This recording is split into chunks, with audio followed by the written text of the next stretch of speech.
Welcome to our channel. Today, we have the following news. Bingbing's defining choice, a new path beyond China.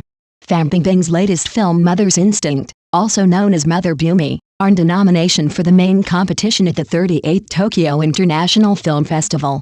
Although the film ultimately failed to secure an award, its presence at such a prestigious international event generated significant attention, both for the project itself and for Bingbing's long-awaited cinematic comeback on the global stage. During the festival, Bingbing sat down for interviews with major American entertainment outlet The Hollywood Reporter as well as several prominent Chinese film bloggers.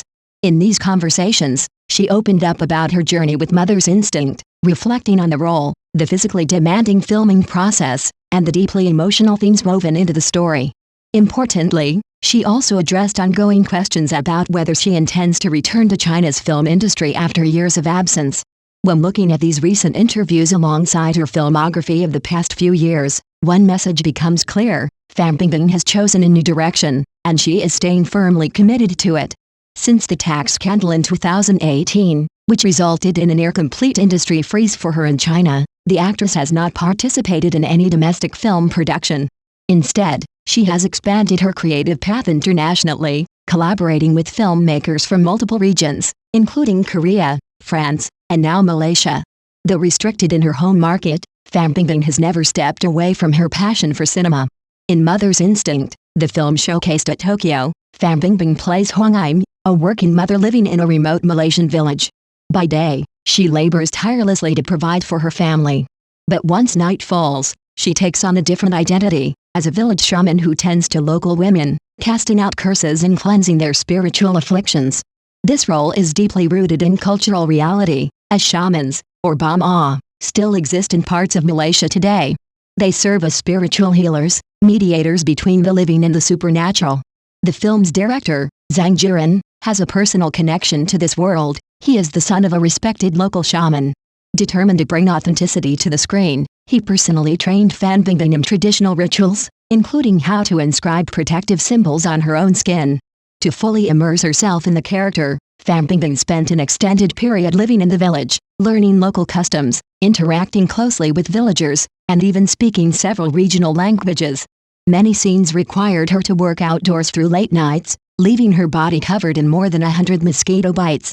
Despite the physical challenges, she expressed that stories about women's realities, their struggles, resilience, and hidden power, continue to fascinate her, motivating her to pursue more art films centered on such themes. However, when the topic of returning to China for future projects arose, Bingbing did not provide a definite commitment. Instead, she offered a candid assessment of the current state of the Chinese film market. According to her observations, the industry is experiencing stagnation. Box office revenue has been declining, with even major holiday seasons failing to match earnings from as far back as 2014. Meanwhile, audiences have increasingly turned to short-form entertainment, particularly ultra-short web dramas with episodes lasting just over a minute. This shift in viewing habits has made it increasingly difficult for artistic, slow-paced films to find sustainable distribution. Bingbing also pointed out that China still lacks a strong and independent network of art house cinemas. As a result, many thoughtfully crafted, low-budget productions struggle to survive. Some films are pulled from major theaters after only a day or two, leaving no time for word-of-mouth support to grow. For an actress deeply dedicated to artistic storytelling, these market realities present significant barriers. She emphasized that if she were ever to make another Chinese film, she would only do so if she could fully connect with the role on a profound emotional level, if the project were meaningful enough to justify her return. But her comments sparked immediate backlash online.